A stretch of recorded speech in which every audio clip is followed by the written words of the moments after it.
Hi. Hi. Again. Thank you so much for coming to do this. No, thank you for having me. So I launched Conversation Starters as part of Akin. Essentially just, actually the narrative behind it is that we wear small kind of slogans on our chest, so we wear our kind of hearts on our chest.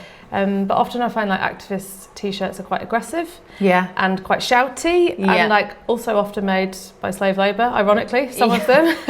So I kind of just wanted to create something that was quite small and kind of inviting, so someone might say, what does that mean? And then you like start a conversation rather than kind of like shouting at someone. I love them. And then that's just essentially led on to like us using our platform to try and, you know, speak to amazing people, sort of starting amazing conversations. So thank you so much. You are starting incredible conversations at Choose Love. But yeah, can you tell me a little bit about why and how Choose Love even came about and how you got there? Of course. So in 2015, that's when the refugee crisis, as it was coined, happened. So 1 million people arrived in Europe seeking sanctuary. It was primarily people from Syria, but it was also people from Afghanistan, from Iraq, from Eritrea, from Sudan, from the Congo.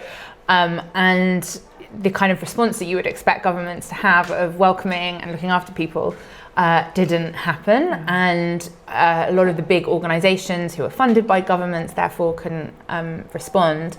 And in that time, just everyday people responded, because everyday people are amazing. And myself and a group of friends were kind of part of that movement, and we initially wanted to raise £1,000 and one van load of tents and sleeping bags, and here we are 10 years later, and we've nearly raised 200 million. Wow, we've helped over 8 million people around the world, and we basically raise funds and then we invest those funds in primarily local community-based organisations who are filling the gaps in the response. So everything from doctors who are working in Gaza to search and rescue boats to lawyers to education spaces, kind of you name it, we have partners who are doing that work. God, amazing. And actually you said 10 years, you said it's been 10 years and it is your 10-year anniversary this year. It is, have you got good plans? What are you going to do? We are having a big event at the Royal Albert Hall on the 20th of November, which will be amazing. We've got Labyrinth playing, we've got Jessie Ware, we've got James Blake, we've got Mabel, the London Arab Orchestra. It's going to be amazing.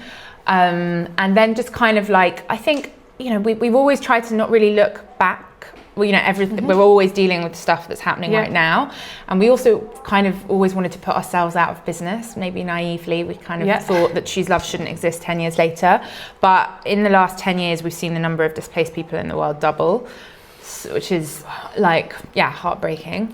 But I think we know that our work is going to be needed more than ever. So we, you know, as we go into this next 5 years or 10 years, like we need to ramp up. We want to get as much funding to the organisations that we work with as possible. So it's a moment to look back, thank everyone for supporting us, and then also look forward and really keep on keeping on. You're like Robin Hood. I don't know about that, but wow, that's pretty harsh statistics on how it's doubled. And saying you wanted to put yourself out of a job. I actually sat next to dinner with someone the other day, and she was saying, you know, I've never sat with a climate activist, like tell me. And I started like sort of almost like reeling my job role off and like justifying it and kind of, and sort of as I was talking through it, I was like, I actually don't get paid for this job, and actually I don't want this job. It's just a job that I'm doing because I'm reacting to like what's going on in the world. But essentially, like I have this like part of my career that is my job, but actually it's just what feels like a duty. And yet some people, just sort of, I don't know, it's sort of weird to... I really relate to that. It's like you can't not do it. Like, and you really wish you didn't have to. And there are so many other things that you'd like to be doing, but this is the situation. And I think that is so true of everyone in be the climate movement, be that the movement to support refugees. But I think all of these movements are kind of joining up right now, and we're, you know, when you see all those people on the streets every single Saturday for Palestine, they are you know, they've got other things they could be doing, but they can't not be there. Exactly, totally. And actually that's quite a good lead into one of the questions I had, which was essentially like, I started in the climate space, not that I wasn't a humanitarian as well, but I just worked in the textile industry, and very naively in my 20s. Obviously, I mean, I come from a very, very working class background, but still very privileged. I had a free education, you know, into my university. I left being like, I'm going to be a fashion designer, and, you know, creativity was, and still is like my dream. I just end up doing all the other stuff instead. But essentially I learned about my own industry and like how much impact it was having on the planet. Yeah. And people don't really relate fashion so much to sustainability, more so now than they have previously. And I always kind of liken it to, we talk about fossil fuels and the impact they're having, but every synthetic fibre you wear, polyester for instance, has been derived from fossil fuels, so it's part of the production. Same with, agriculture. We talk about industrial agriculture and the impact that that's having on the planet, but every fibre that's grown out of the ground, like cotton for instance, is having exactly the same impact.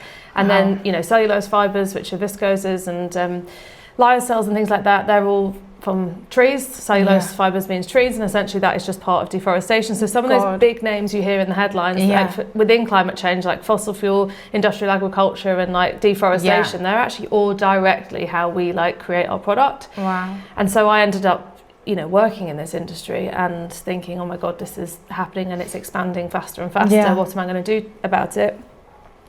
Ended up becoming a climate activist off the back of it. That was just a job title you get given as you go, and obviously I'm proud to do it. But and then I think the truth is like, you start getting involved in that, and then you start thinking, how do we get to this place? How did we get to this place? And you realise it's very political, so then you become incredibly political.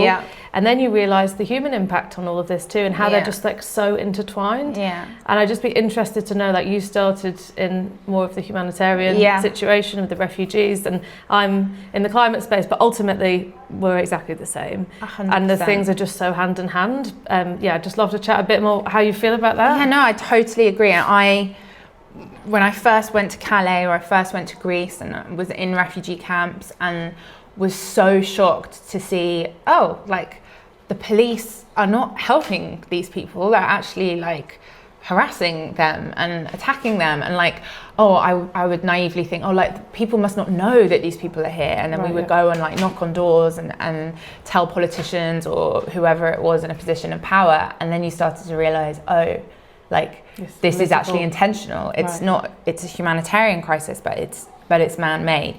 And just like the veil, I guess, started to drop, and started to understand about colonialism and empire and corporate greed, and you start to see that all of these things are connected. And then I started to understand that a lot of the people who were forcibly displaced are forcibly displaced because of the climate. So then you start to learn more about that, and then you see that actually it's all the same. It's all the same systems. Totally, and I think that there's been a kind of, everyone's been in their different lanes, and I think right now we're all in the same lane, and we all need to be like coming together, because it's it's becoming more and more critical. I mean, aren't we all in the same lane if we're all humans, right? That's exactly. The bit that I'm so confused about. Me too. I know. Me too. And what's the point in saving people if there's no planet for them to live on? And what's the point in saving the planet if people are being killed? It's all one thing, and we are nature. And I'm sure that's something that you resonate and I with. think that's the thing that we, actually often I get asked to do talks and things, and they sort of like give me some, even when I did my TED talk, which was like amazing, but they want like solutions, it's like, they were, in a way it was like, if we all switch to this fibre, everything will be fine. Or if we all did that, and obviously fashion and supply chains are just so complicated, and essentially it is all part of politics, and it's all part of,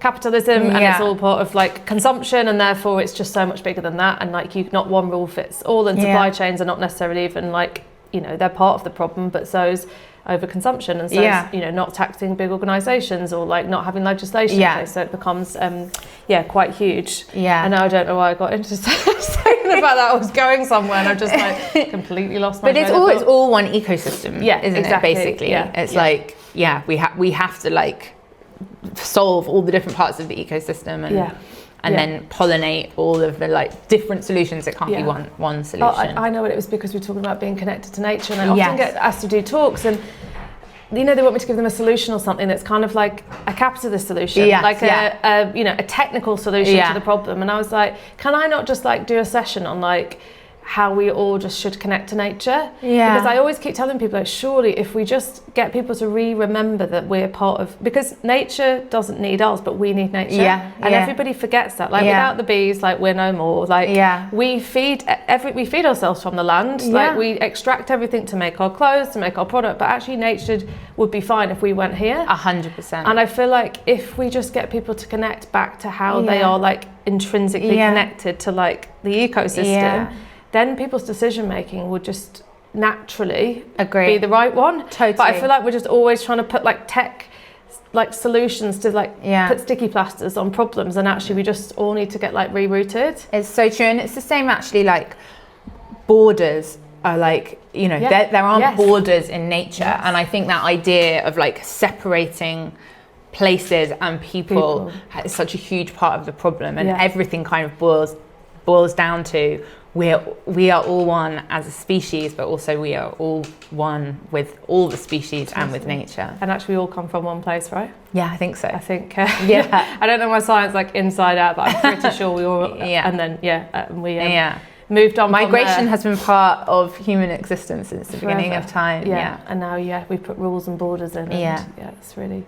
I read a really good quote recently that said the funny thing about bravery is when you're doing it, it feels like fear. And it just really resonated with me so much about kind of speaking up, or like, you know, going against the grain. It feels to go against the grain, to kind of stand up and say, let's do things this way, or let's change the system. And, you know, sometimes I feel like I'm the aggressor, and I'm not. I'm a very empathic human being, but I'm kind of going into like situations saying, you know, let's do it in a different way. And obviously people don't like change, especially if it means less profits are made. And I also, there's another quote that I talk about a lot all the time, which is people often say that I'm grumpy and angry sometimes, which I'd say has only happened in the last few years, because before that I feel like I was like a lot happier. But there's a C.S. Lewis quote that says, I sat with my anger long enough until she told me her real name was grief. Oh, it's just so true. And I just feel like those two things are just so, like, they resonate with me so much, trying to speak out about things and trying to, you know, not intentionally being a climate activist, but essentially just like acting off watching injustice roll out, or watching these like things that, you know, are happening and extracting or, you know, taking off people and the planet. And the need to speak out is actually derived from empathy. Yeah, totally. But sometimes it ends up escalating into anger. Yeah. Which is in part because it's from grief, but also in part because it's fear. And feeling like you're the only one in a room, maybe like singled out. I'd just love to like hear if you feel like that, or you know. I definitely do. And doing this work sometimes is really, really scary. Yeah. But it's the right thing to do. But I also think that it's all from love. And I quite often get told like, why do you have to like call for accountability? Why do you have to call for justice? Why do you have to name who is doing this? Because aren't you called choose love, and shouldn't you just be nice to everybody?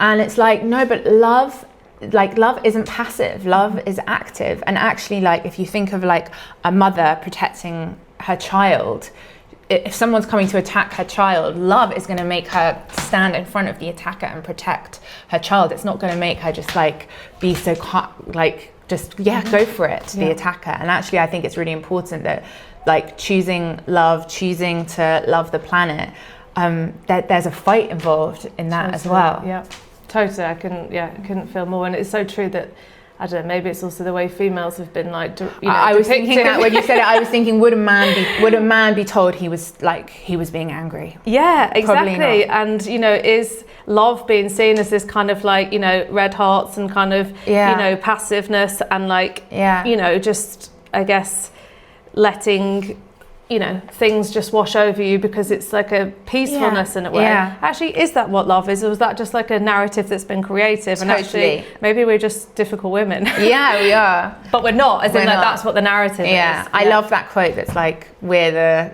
great granddaughters of the witches that they couldn't burn. Oh yeah, I would definitely. We've definitely both been on the stake. Yeah. One thing in amongst of, you know, I talked a lot about the grief and the kind of anger and, you know, how I often feel, but when I ending up kind of going down a hole maybe of fear and grief, the thing that always pulls me back out genuinely is like spending time with like-minded people like this. And actually I think Conversation Starters is actually all about that. And I think it was just a reaction as a creative that I was using my medium to actually almost therapize what I was feeling in a way without meaning to, which I guess is what artists are anyway, totally. Or what art I guess is about from the artist. But I these days find my energy and my happy place being in a room with like-minded people where you can just share this. I watched a little clip the other day actually from this guy who was talking about his friend and how he'd met up with her and she'd said to him, "Oh, I've been having a bad time," and he said, "Well, why didn't you reach out to me?"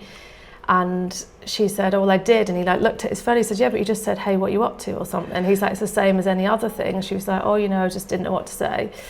And he said he'd read these studies about how any human being only needs 8 minutes from another human being, not to solve the problems, but just to make that person not feel they're alone. And 8 minutes is the amount of time to just get it out and feel not alone and give you like time to kind of process it and move on. So now they created a code word, which is if they ever need each other, they say, "Have you got 8 minutes?" Oh, I love that. It was really profound, but actually that's so nice. It just leads into how I feel like when I'm in a room of people. We had a dinner, a conversation started dinner last week actually, and it was just people starting amazing conversations, but all across different topics, but we all sat there together. And I think I've realised that these kind of dinners and these events are actually kind of group therapy sessions, but it's a moment for everybody to like converse.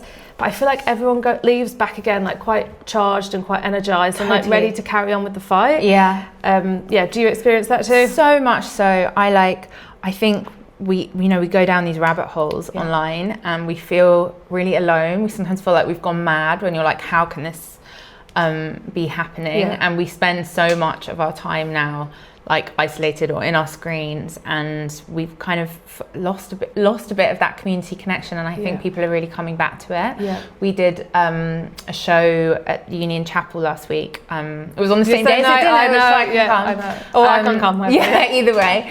And it was Anushka Shankar and friends, and it was just the most amazing group of musicians, poets, actors, readers, dancers, on stage, and then the audience got super involved. Everyone was like standing up at the end, cheering out Choose Love, and everyone just said it just felt like such a tonic. And just being in a room of people who all share the same values as you, and of course there might be differences, but it's about those core values. But it just it's energizing, and I think it's really important as we go through these next years where unfortunately things are probably gonna get harder, but we are stronger together, and we feed off each other's energy. Like that difference between a Zoom meeting and in real life meeting, there's so much going on that's not words. And I always think like I guess we're tribal as people, which doesn't mean we have to be aggressors of the people that aren't, but I've sort of started to question lately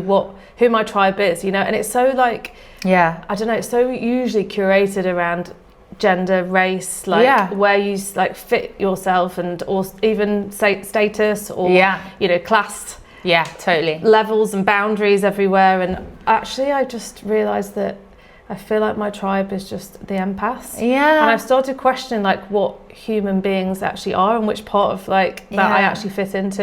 Miss Anne Harriman always says we're building a new tribe, we're building a new family, and I love that. And he talks about like the new celebrities are the doctors who've been in Gaza, are Francesca Albanese, all the people this weekend who are on the Sudan march, and his photography, I think, is a really amazing example of that. Like, I do think society is changing. Actually, I have a friend, Jasmine, who's in the wellness space, and she would explain this way better than I would, but she talks about actually we're coming out of the age of the we're coming into the new dawn of like awakening. And I'm kind of I'm going with that. It's like this is probably really cheesy, but like not how big is your bank balance, but how big is your heart. Like that's the place that we need to go. Choose love. Choose love.